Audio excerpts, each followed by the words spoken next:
Hamatakwepe, Oglala Lakota. Imaganta hão aqui existe hoje pai que lê resapa aqui. Lilo wakan. Mitaki é até tashunka witko tiospai. Mitaki é ina Wanbli zuya tiospai. This is a traditional greeting of my people that I am bound to give, albeit it's a short version. What I said in my own language translate into English thusly. Hello, my relatives. I am an Oglala Lakota, and I come from our very sacred holy land, the Black Hills, where Yellow Thunder Village is. My mother is from the War Eagle clan, and my father's family is from the Crazy Horse clan. This greeting is to this day the way all Indians throughout the nation still greet one another, those that still know their culture. This is the only way we present ourselves to one another that is acceptable. We tell you who we are, where we are from, who we are from, our clans, and we do this without ever saying our name. Anything less would be an insult to you and to my people. Senators, my morning prayers to the great mystery always include you and your colleagues in Congress, as well as leaders in all governments. It is an honor to come before you as a spokesman for my people, the American Indians of the United States of America. In these United States of America, this great country of ours, we American Indians, we can be anything we want to be, except American Indians. And that is created by the laws of this nation and condoned by its subsidiaries, the so-called tribal government, and designed for the Indian to fail, to be expendable, to be eliminated. I take you back in your history. After the American Indian hostiles had been subdued and forcibly confined to Indian reservations, it took approximately 30 years, one generation, for us to adjust and become economically viable, contrary to what the anthropologists say and what we even ourselves are taught as Indian people. However, allotments were made smaller, our remaining lands were open to homesteading, and we were forced into reducing our livestock. Nevertheless, we made the adjustment again in less than half the aforementioned time, 15 years, and become economically self-sufficient again. But once again, the American Indian was forced into reducing our livestock. The boss farmer concept was instituted. We were told what, when, where, how much, and how little we could grow. This applied to agriculture and our livestock. Again, we recovered in a time span of approximately 15 years. We were so successful in our third recovery that the American Indians enjoyed the finest of economic times, while the rest of the industrialized world was wallowing in the Great Depression. It was then that President Roosevelt introduced the Howard Wheeler Act, better known as the Indian Reorganization Act, the IRA, which institutionalized the so-called tribal governments, which are not one of our institutions, and it is still foreign to us this very day. We have yet to recover. 45 years later, the IRA, Indian tribal governments, on their own initiative, began renewed efforts at reestablishing their sovereignty focused on the oldest profession of American Indians. That's gambling. Bingo and other gaming operations has been, without exception, a proven initial success. Failure through mismanagement, politics, or litigation has been less than 15%, showing a better than 85% success rate. The new Indian-sponsored gaming industry on reservations dwarfed success ratios of any and all other non-Indian industries in America. Gaming operations have proven to benefit the revenue gathering of all governments, be they county, state, or Indian reservation. With regulation of bingo and gaming by the Congress, we are experiencing repetition of history. One shouldn't remedy success. The results? The United States government, through Congress, once again intervenes to regulate a proven success in violation of all basic and fundamental rules of economics and totally contrary to all the laws of capitalism.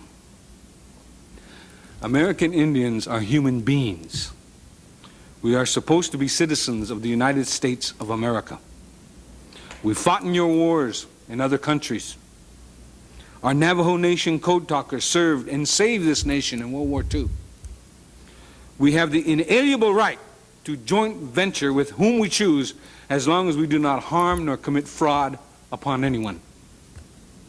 There is no piece of evidence anywhere that proves Indians ever conspired with criminal elements to establish bingo. The Bureau of Indian Affairs, the infamous colonial office of the Department of Interior, and the initiator of sleaze in government, has been regulating contracting on Indian reservations since 1824. This fact alone should convince and teach every student of government that regulation of commerce and enterprise does not work. In fact, it only produces the opposite result. Graft and corruption is rampant to the contracting auspices of the BIA and its surrogate tribal government. Indian front contractors bid for and receive government contracts only to proceed to build shoddy, dangerous bridges, buildings, schools, roads, and dams. The Indian is the scapegoat when there is a failure, and is always the one indicted.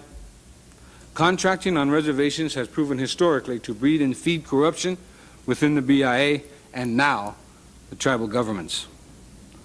Within the past 2 years, I personally have attempted to assist 7 Indian reservations located in the Southwest, the Northwest, and the Northern Plains, to no avail. The investors I represented were from various groups interested in establishing banks, resorts, Indian-owned public relation firms, factories, fishing ports, and international trade. I now know that tribal governments do not want economic development unless graft is a major ingredient. The BIA is a major player in land leases being sold by petty bureaucrats for as meager an amount as $40. There is a scandal of monstrous proportions occurring in at least 2 Indian agencies, the BIA's branch of land operations and the branch of realty. I challenge this investigations committee to intricately go into the branches of realty and land operations. The BIA does not enforce its trust responsibility, quite to the contrary. In September of 1987, I moved from the poorest county in America, the Pine Ridge Indian Reservation, to the richest area in the country, the Navajo Indian Reservation. There is no difference. I paraphrase the former Secretary of the Department of the Interior, James Watt. If you want to see an example of failed socialism, go to an Indian reservation.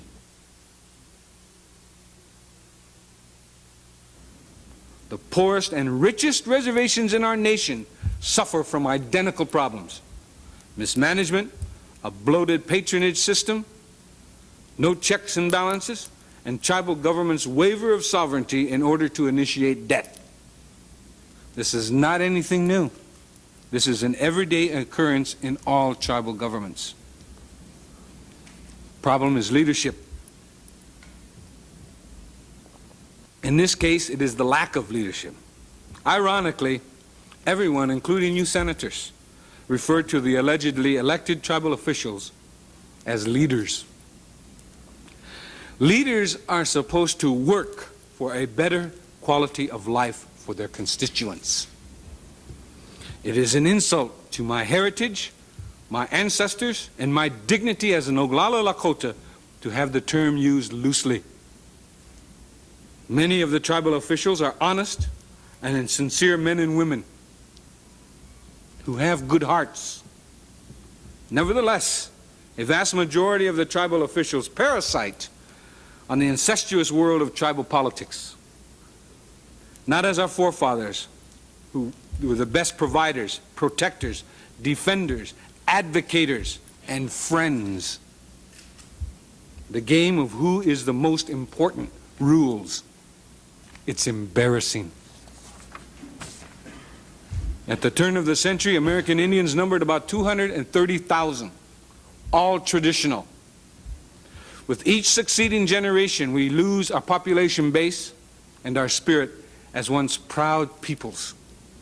The American Indian statistics of deprivation have remained constant since the end of World War II. All other groups of citizens' fortunes rise and fall with the gross national product, the GNP. The American Indian statistical line of deprivation remains constant, a straight line. With the blatant genocide of our traditional people, we have less than 50,000 in America today. We are averaging a loss of 1,000 a year since 1900. We are losing a value system as distinct people that sets us apart from the industrialized world. These facts surface in our tribal statistics, and no one attempts to do anything about it except for a few social workers and reservation police. This new statistical horror is women and child abuse. Child sexual abuse is epidemic on Indian reservations, and all you hear are whispers. This abuse can be directly attributable to the schools on the reservations. Education in the BIA, public, the contract, and missionary schools do not teach positive values from non-Indian culture, and in collusion with the BIA, certainly do not allow Indian culture and values to be taught. The fact is, educators continually denigrate American Indian traditional lifestyle as primitive, dirty, and without any redeemable virtues. And the tribal councils condone it. Needless to say, every time the U.S. government has interfered with American Indian lifestyles, it has been proven to be disastrous. In the 1960s, legal services were implemented on Indian reservations. It was a boon for the people. Tribal officials all of a sudden were held accountable. Legal services stepped in, and lo and behold, tribal courts had power to the power of attorney for the people. The result? An edict from Washington, D.C. is handed down, and legal services can no longer represent people against the tribal government, and they can no longer represent class action lawsuits against any government. Presently, legal services are not much more than a mill for divorce lawyer trainees. Congress passed the American Indian Religious Freedom Act in 1978. To date, 6 cases concerning our freedom of religion has reached the Supreme Court. We lost every one of them. We do not win lawsuits. State governments lose.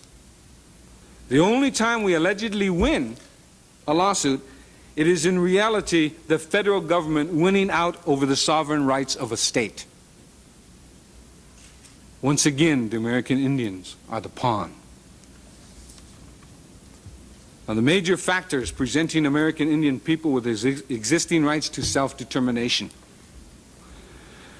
American Indians suffer under a system of dual citizenship, that is, U.S. citizenship and tribal citizenship maintained by the BIA. Only Hitler did that. The dual citizenship is a major obstacle in the free exercise of individual and tribal sovereignty. The continuing loss and attrition of existing lands through various federal, state, and local laws and/or regulations is a hindrance. The abridgment of sovereign rights to remaining lands and the arbitrary monetary policies of settlement of these rights whenever they are recognized.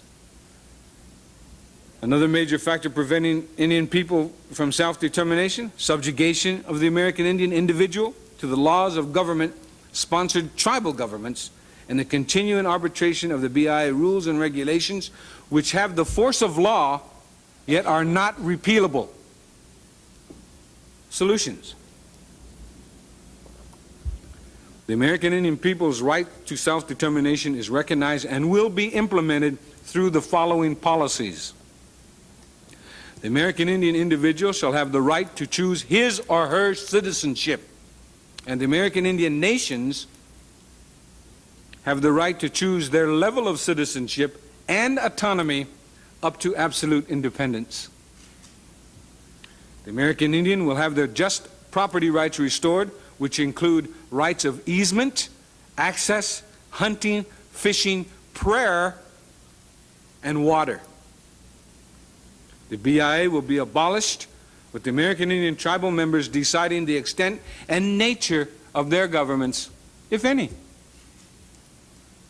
Negotiations will be undertaken to exchange otherwise unclaimed and unowned federal property for any and all government obligations to the American Indian nations, and to hold fully liable those responsible for any and all damages which have resulted from the resource development on or near reservation lands, including damages done by careless and inexcusable disposal of uranium mill tailings and other mineral and toxic wastes.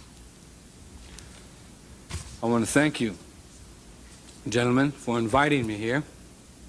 It's been a high honor, especially since I'm the only one invited here today to testify that doesn't receive money from the federal government.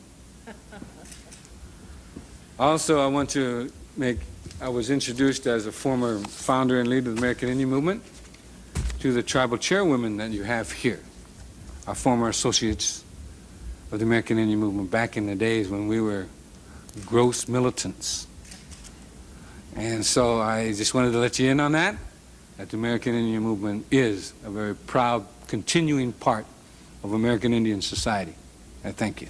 Mr. Means, thank you. You certainly have left us with many provoking thoughts about the problems facing American Indians today, and you were kind enough and wise enough to also make some suggestions.